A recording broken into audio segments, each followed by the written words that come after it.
Olá, pessoal! Meu nome é Gabriela Jardim, eu sou aluna de Engenharia de Alimentos da FTT e eu faço parte do Arena Solidária.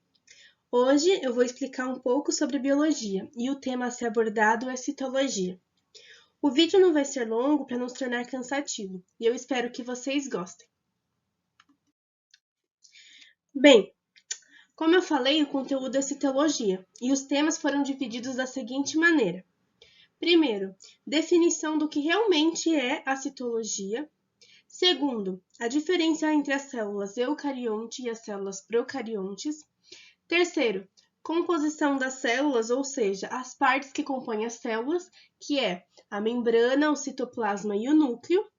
Quarto, a função das organelas celulares. Quinto, a diferença entre célula animal e célula vegetal. E para finalizar, nós faremos alguns exercícios. Bem, para começar, para dar uma introduzida, eu vou falar um pouco sobre o que é citologia. Então, nessa imagem eu trouxe para vocês uma visão no microscópio de diversas células. Então, elas são bem pequenininhas, mas junto elas conseguem formar tecidos, como o nosso corpo, por exemplo. Então, basicamente, todos os seres vivos são compostos por células. Pode ser uma célula só, que é no caso dos seres unicelulares, ou pode ser, no caso dos seres pluricelulares, milhares de células, como nós, por exemplo. As células elas não são visíveis a olho nu, mas é o conjunto de células que formam, por exemplo, o tecido do corpo humano, como a nossa pele, por exemplo. E por aí vai, outros tecidos. Então, tendo em vista a complexidade das células, criou-se um campo nas ciências biológicas destinado ao estudo dessas células. Então, criou-se um campo em ciências biológicas para estudar as células nos organismos. E hoje nós vamos ver basicamente o que essas células precisam para funcionar, seja em uma bactéria, que é um ser, em alguns casos, unicelulares, ou em plantas e animais, incluindo a gente. Bem, continuando. Então, aqui eu trouxe para vocês a diferença entre as células eucariontes e as células procariontes. Daí aqui tem um desenho de uma célula procarionte e aqui uma eucarionte.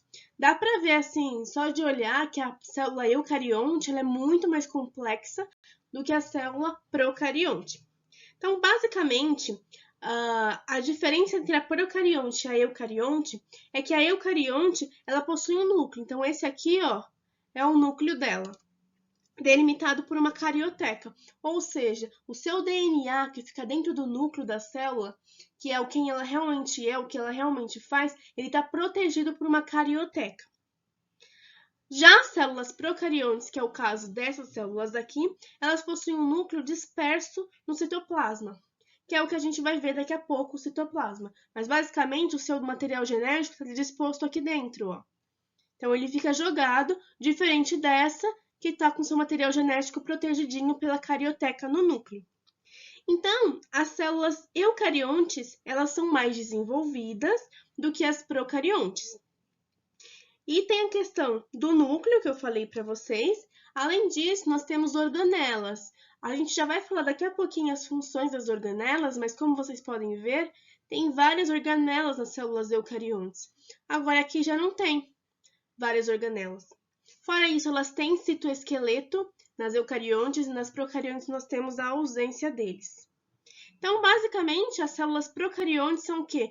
Pensa no exemplo, bactéria. São as células menos desenvolvidas que possuem o mínimo necessário para se manter vivas. Já as células eucariontes, elas são mais complexas. Então, pensam que a célula eucarionte ela é uma fábrica com os maquinários mais complexos naquela fábrica. Já a procarionte tem um maquinário menos complexo dentro da fábrica dela, vamos dizer assim. E, para finalizar esse slide, um exemplo da célula eucarionte seriam as células animais e vegetais.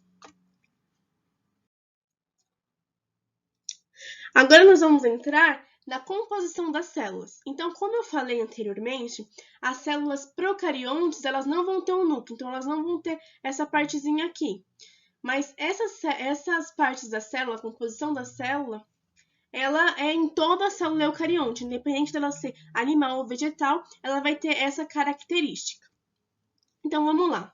A membrana plasmática é tudo que está em volta aqui, ó, o que está o contorno. Ela é bem fininha mesmo. Então, a membrana plasmática é uma estrutura fina e porosa que protege as organelas. Então, imagina que toda a organela está aqui dentro da célula e ela protege. Então, ela é uma fronteira, como se fosse um país e a membrana fosse a fronteira.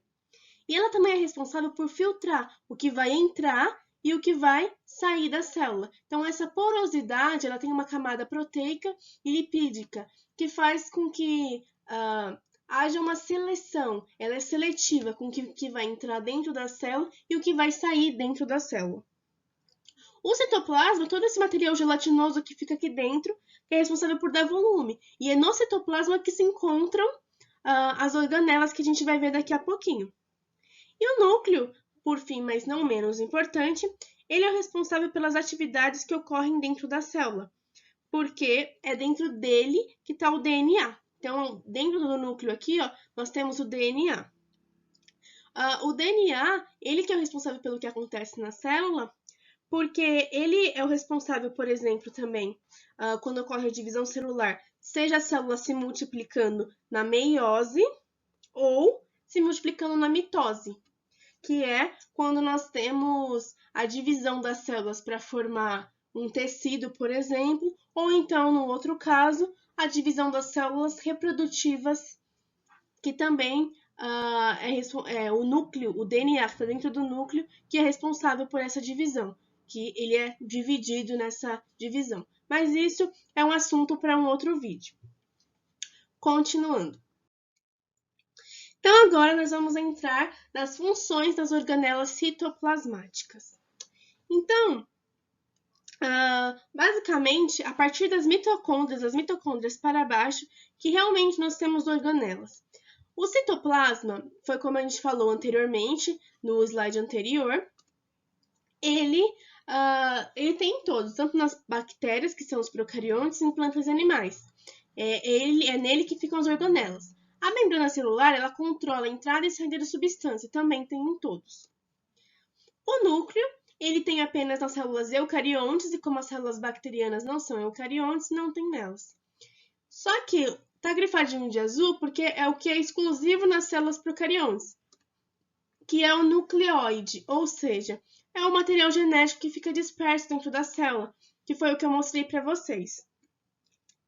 Então, se a gente for falar primeiro das células procariontes, que são as bactérias, o que elas têm? Citoplasma, membrana celular, o nucleóide, que é exclusivo dela, e prestem atenção nessa parte. A única organela que as células procariontes têm são os ribossomos. Tanto que o ribossomo está grifado porque ele está presente em todas as células. Por quê?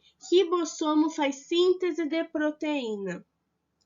E o ribossomo é muito importante na síntese de proteína, porque o DNA é uma proteína. Então, se toda célula tem que ter o DNA que tem a sua identidade, o ribossomo é a única organela que está presente em todas essas células, seja procarionte ou eucarionte, planta ou em animais. No caso, célula vegetal ou célula animal.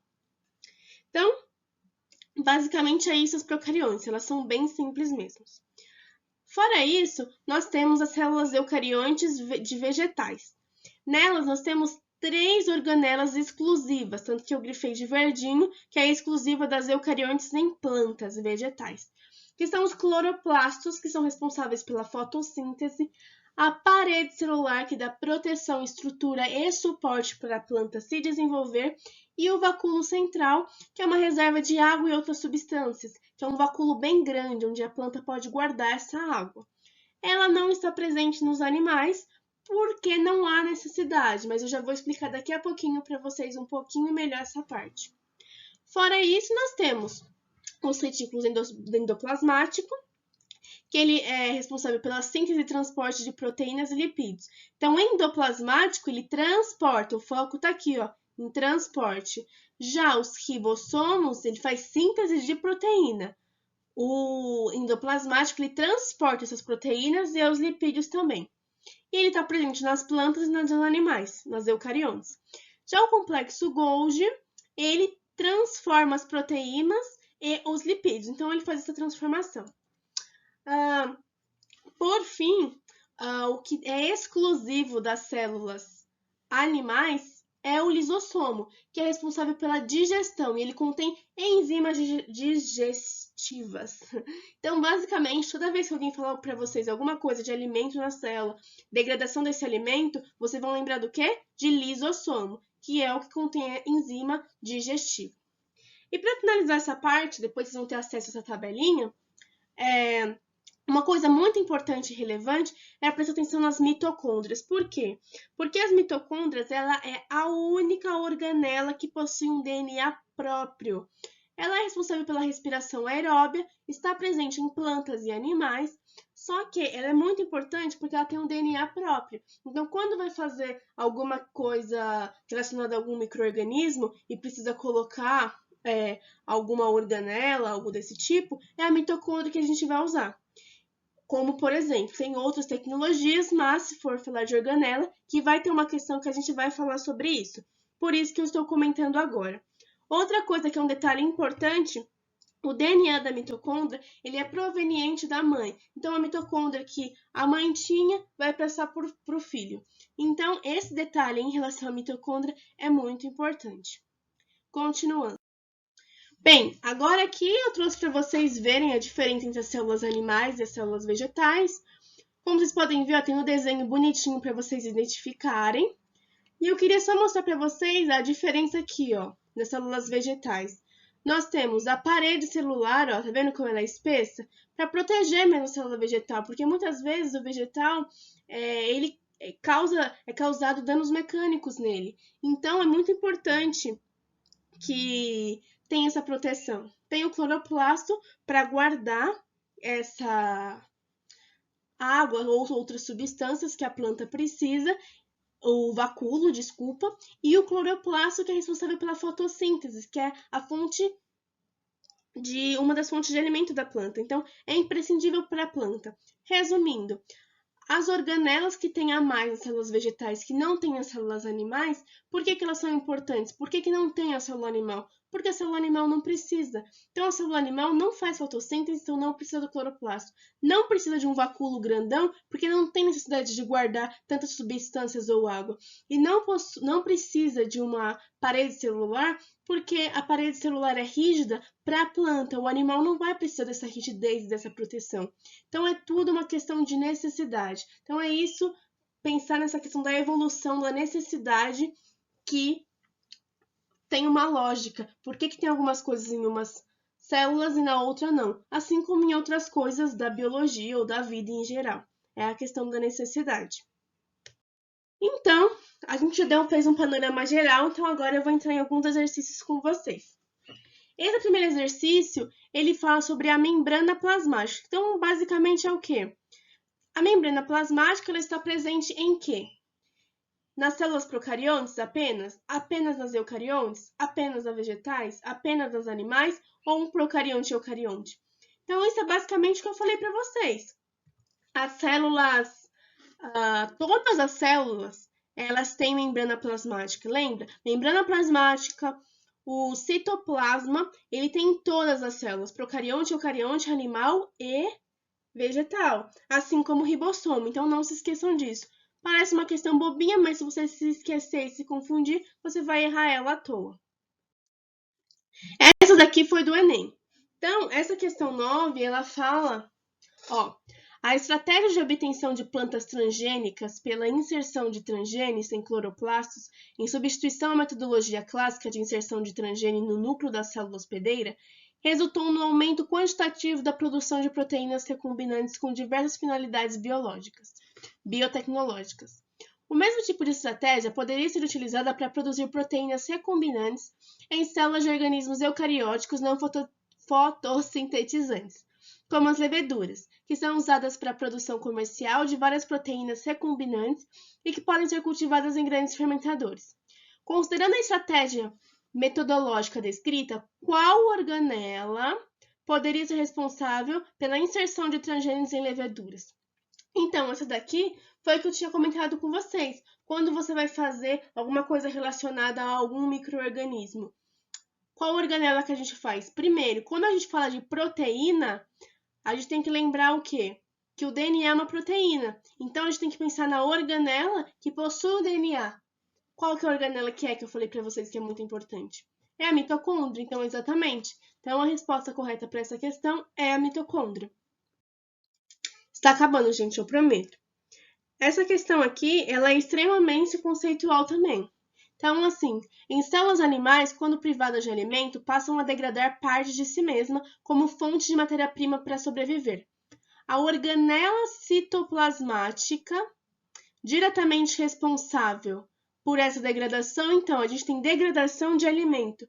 Qual organela na célula animal é responsável por degradar? Digestão. Lembra degradar que eu falei um alimento? Digestão. Qual organela que é?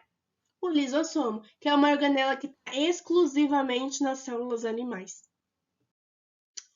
E por último, chegamos à nossa última questão. Preparou-se rapidamente uma lâmina a ser examinada ao microscópio óptico para identificar se o material é de origem animal, então ele quer saber se a origem é animal ou vegetal. Convém observar se as células possuem. Então, o que faz eu olhar e diferenciar? É animal ou vegetal? Uma daquelas 3 organelas que tem na célula vegetal, que é o quê? Cloroplasto, grandes vacúolos ou parede celular. Quais as alternativas que tem aqui? A parede celular. Então, a parede celular, como eu falei, ela é exclusiva da célula vegetal. Então, se tiver a presença da parede celular na célula vegetal, é uma célula, na célula do microscópio, no caso, é uma célula vegetal. E aqui ao lado eu trouxe para vocês verem, ó, esse contorno aqui, ó.